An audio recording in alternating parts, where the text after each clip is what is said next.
182 પૈકી 160 ઉમેદવારો જાહેર કરવામાં આવ્યા છે અને જ્યાં સીધી ટક્કર કોની વચ્ચે છે બીજેપી અને કોંગ્રેસ તે લિસ્ટ પણ અમે આપને બતાવી રહ્યા છે। ચૂંટણી જંગમાં કોણ કોની સામે રાજકોટ ગ્રામ્ય ભાનુબેન બાબરિયા સામે સુરેશ બથવાર રાજકોટ ગ્રામ્ય તો કોંગ્રેસ છોડી અને ભાજપમાં આવેલા બેને ટિકિટ આપવામાં આવી છે। રીવાબા જાડેજા જામનગર ઉત્તરથી અને ભૂપેન્દ્રસિંહ જાડેજા જામનગર ઉત્તરથી કોંગ્રેસ અને બીજેપીની આ ટક્કર રહેવાની છે। તો મુકેશ પટેલ ઓલપાડથી ચૂંટણી જંગમાં બીજેપી તરફથી તેમને ટિકિટ મળી છે। દર્શનકુમાર નાયક ઓલપાડથી કોંગ્રેસ માંથી તેમને ટિકિટ મળેલી હતી। કોંગ્રેસનું 43 ઉમેદવારોનું લિસ્ટ પહેલા જાહેર થઈ ચૂક્યું હતું અને આજે 160 ઉમેદવારોનું લિસ્ટ બીજેપીએ જાહેર કર્યું છે। વિજય પટેલ ડાંગ બેઠકથી છે। બીજેપીના દાવેદાર વિજય પટેલ વિજય મેળવે છે કે નહીં। આદિવાસી આ સીટ છે, આદિવાસીનું પ્રભુત્વ છે ડાંગ બેઠક પર। આ સાથે કનુભાઈ દેસાઈ સૌથી પહેલા ન્યૂઝ 18 ગુજરાતી આપને જણાવ્યું હતું કે કનુભાઈ દેસાઈ મંત્રી રિપીટ થઈ શકે છે પારડી બેઠકથી અને સવારથી જ તેમના ઘરે પણ જોવામાં આવ્યું છે કે જે સમર્થકો છે તે મોટી સંખ્યામાં પહોંચી રહ્યા છે। તેમની સામે મહિલા છે પારડી બેઠક પર જયશ્રી પટેલ। જોવાનું રહેશે આ જંગ દમદાર રહેવાનો છે કારણ કે સામસામી આ ટક્કર એટલા માટે દમદાર રહેવાની છે કારણ કે ઉમેદવારો પણ આ વખતે ટક્કરના મૂકવામાં આવ્યા છે। કોંગ્રેસ હોય કે પછી બીજેપી હોય, જીતે તેવાને ટિકિટ આપવાનું એક જ લક્ષ્ય હતું કે જીતે તેવાને જ ટિકિટ મળે। જીતુભાઈ ચૌધરી કપરાડા બેઠકથી બીજેપીના ઉમેદવાર છે। વસંતભાઈ પટેલ કપરાડા બેઠકથી કોંગ્રેસના ઉમેદવાર છે। આ સીધો જંગ રહેવાનો છે। બીજેપીના 38 જેટલા સિટિંગ એમએલએ જેમના પત્તા કપાયા છે। જો કે સીઆર પાટીલે એમ કહ્યું છે કે અમે પત્તા કાપ્યા નથી, કેટલાકને અમે સીધી જ વાતચીત કરી હતી અને કારણ કે આ વખતે ચૂંટણી જંગમાં જીત જ એક મોટો લક્ષ્ય માનવામાં આવી રહ્યો છે માટે અને નવી જે પેઢી છે તેને આગળ કરવા માટે આ નિર્ણય લેવામાં આવ્યો છે।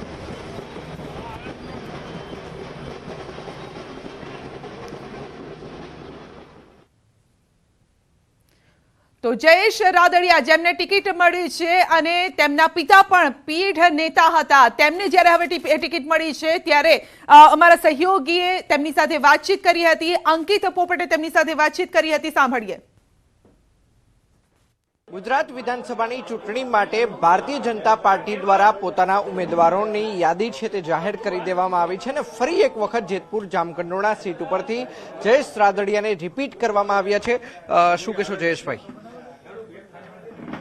જેતપુર જામકંડોરણા વિધાનસભા સીટ ઉપર ભારતીય જનતા પાર્ટીના ઉમેદવાર તરીકે મારી પસંદગી થઈ છે। મારા માટે એક ગૌરવની વાત છે અને આ તકે હું અમારું રાષ્ટ્રીય નેતૃત્વ આદરણીય પ્રધાનમંત્રી નરેન્દ્રભાઈ મોદી, ગૃહમંત્રી અમિતભાઈ શાહ અને મારા રાષ્ટ્રીય અધ્યક્ષ જેપી નડ્ડાજીનો આભાર વ્યક્ત કરું છું। સાથે સાથે પ્રદેશનું અમારું નેતૃત્વ પ્રદેશ પ્રમુખ સીઆર પાટીલ સાહેબ, ગુજરાતના મુખ્યમંત્રી ભૂપેન્દ્રભાઈ પટેલ અને તમામ પ્રદેશના આગેવાનોનો પણ આભાર વ્યક્ત કરું છું કે ફરી એક વખત મારી પર ભરોસો મૂકી અને જેતપુર જામકંડોરણા વિધાનસભામાં ભારતીય જનતા પાર્ટીના ઉમેદવાર તરીકે મને લડવાનો મોકો આપ્યો છે। આ તકે પ્રદેશ અને રાષ્ટ્રીય નેતૃત્વનો આભાર વ્યક્ત કરું છું। વર્ષોથી આ જે વિસ્તાર છે રાદડિયા પરિવાર સેવા કરતો આવ્યો છે, વિઠ્ઠલભાઈ હોય કે તમે હોય, હવે કયા કામો બાકી છે જે આગામી 5 વર્ષમાં જયેશભાઈ રાદડિયા છે તે કરવાના છે? મારા વિસ્તારની અંદર ચૂંટણી આવે અને મારે વિસ્તારમાં જવું એવું મારા માટે ક્યારેય હોતું નથી। ચૂંટણી હોય કે ન હોય, હંમેશા લોકોની વચ્ચે અમે રહ્યા છીએ, લોકોના સુખ દુઃખમાં ભાગીદાર બની છીએ અને લોકોના પ્રશ્નો અને કામ એ સતત ચાલતી પ્રક્રિયા છે। આજે કામ પૂરું થઈ ગયું, બોર પછી નવા આવતા હોય, કાલે બીજા દિવસે અનેક નવા આવતા હોય, એટલે વર્ષોથી અને લોકોની દિવસ રાત અમે લોકોની વચ્ચે રહી છીએ। એટલે જે કંઈ મુશ્કેલી આવતી હોય, જે કંઈ પ્રશ્નો આવતો હોય એને ફટાફટ એને પૂરા કરવાના હંમેશા પ્રયત્નો હોય છે અને એક રાજકીય આગેવાન તરીકે જમીન સાથે જોડાયેલા છે અને જ્યાં જમીન સાથે જોડાયેલું નેતૃત્વ આપ્યું હોય ત્યારે જ્યાં પ્રશ્ન આવતો હોય ત્યારે કદાચ ચૂંટણી તો હમણાં 1 ડિસેમ્બરે મતદાન પૂરું થઈ જાય પણ છતાં પણ જ્યારે મુશ્કેલી ઊભી થાય ત્યારે અમે લોકોની વચ્ચે કાયમી માટે ઉભા રહ્યા છીએ। 2017 જેવા એક પણ પડકારો હાલ અત્યારે જેતપુર જામકંડોરણા સીટ ઉપર જોવા નથી મળી રહ્યા। ચોક્કસ ગત વખતે પાટીદાર અનામત આંદોલન હતું, આ વખતે આમ આદમી પાર્ટી છે, પરંતુ તમે જમીન સાથે જોડાયેલા નેતા છો, આ વખતે કેટલી વધુ લીડ ગત વખતે કરતા? 2017માં હું 25,000 મતથી ઉપરથી લીડથી આ સીટ જીતો હતો અને આ વખતે મારી અપેક્ષા 50,000 ઉપર લીડથી જીતવાની છે કારણ કે આ સીટની અંદર હું ક્યારે 2017માં પણ મેં કોઈને પડકાર નહોતો માન્યો અને આ ચૂંટણીમાં પણ મારી સામે કે પડકાર છે જ નહીં. કારણ કે જે કંઈ કોંગ્રેસ હોય, અન્ય પાર્ટીના ઉમેદવારો જે ડિક્લેર થયા હોય એ બધા 5-8-10 દિવસ પહેલાના ગોતેલા ઉમેદવારો છે. એને રાજકીય અનુભવ નથી, ગામડા સાથે જોડાયેલા નથી અને 15 દિવસમાં સીધા આવી જાય તો કંઈ લોકો એમ મત આપતા નથી. એટલે આ ચૂંટણીમાં કોઈ પડકાર નથી અને ભારતીય જનતા પાર્ટીના ઉમેદવાર તરીકે 50,000 ઉપર લીધથી આ સીટ હું જીતીશ. તો આ હતા જયેશભાઈ રાદડિયા અને ન્યૂઝ 18 સાથેની વાતચીતમાં તેમણે કહ્યું છે કે આ વખતે હું 50,000થી વધુ લીડથી જીતીશ. કેમેરામેન અભય ત્રિવેદી સાથે અંકિત પોપટ, ન્યૂઝ 18 ગુજરાતી, રાજકોટ.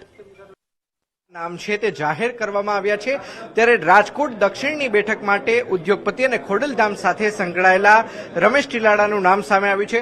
શું કહેશો રમેશભાઈ, કયા પ્રકારની લાગણી? રાજકોટ વિધાનસભા 70 સીટ નંબર ઉપર મારી જ્યારે ઉમેદવાર તરીકે પસંદગી કરી છે ત્યારે હું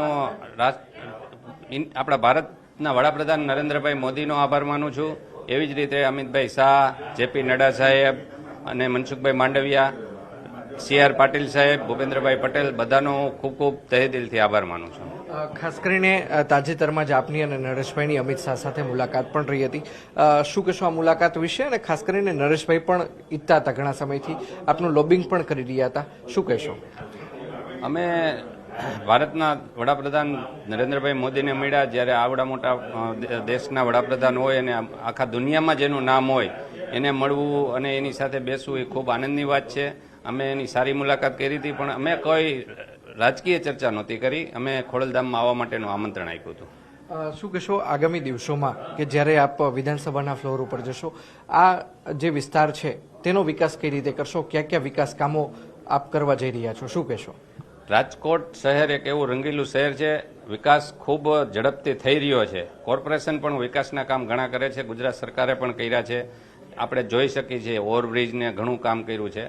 જ્યાં જ્યાં અસુવિધા હશે અને જ્યાં વિકાસ નહીં થયો હોય જ્યાં અધૂરા વિકાસ હશે એ વિકાસને હું મારે પ્રયત્નથી સારી રીતે આગળ વધારીશ અને જેમ બને એમ ઝડપથી પૂરા કરાવીશ. ખાસ કરીને આપને જે ટિકિટ મળી છે આમાં નરેશભાઈનો કેટલો ફાળો રહ્યો છે?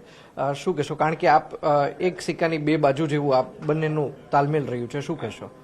ખોડલધામમાં હું પહેલેથી જોડાયેલો છું અને અમે ને નરેશભાઈ સાથે કામ કરીએ છીએ એટલે નરેશભાઈની શુભેચ્છા તો હોય જ ને. શું કહેશો કેટલા લીડથી આપ જીતશો? શું કહેશો આ ચૂંટણી? ખૂબ જ જંગી બહુમતીથી અમે જીતશું. એટલે હું ટકાવારીમાં નથી જે પડતો પણ ભારતીય જનતા પાર્ટીનું અને અમારું બેયનું નેટવર્ક સાથે કામ લાગશે એટલે અમે ખૂબ બોડી બહુમતીથી જીતશું. ચોક્કસ. તો આ હતા સાપર વેરાવળના ઇન્ડસ્ટ્રી એસોસિએશનના પ્રમુખ રમેશભાઈ ટીલાડા અને સાથોસાથ તેઓ ખોડલધામ સાથે પણ જોડાયેલા છે અને ન્યૂઝ 18 સાથેની વાતચીતમાં તેમણે જણાવ્યું છે કે ભારતીય જનતા પાર્ટી અને અમારું નેટવર્ક બંને સાથે કામ કરશે અને ખૂબ જ જંગી લીડથી આ જે ચૂંટણી છે તે અમે જીતીશું. કેમેરામેન અભય ત્રિવેદી સાથે અંકિત પોપટ, ન્યૂઝ 18 ગુજરાતી, રાજકોટ. કે રમેશ ટીલાડિયાને ટિકિટ આપવામાં આવી છે, જો કે લોબિંગ પણ કરવામાં આવ્યું હતું ને સીધા ચાર્ટર પ્લેન લઈને તેઓ દિલ્હી પણ પહોંચ્યા હતા. પીએમ સાથે પણ તેઓ મુલાકાત કરી હતી અને આ મુલાકાત લેખે લાગી છે. તેમને ટિકિટ મળી છે.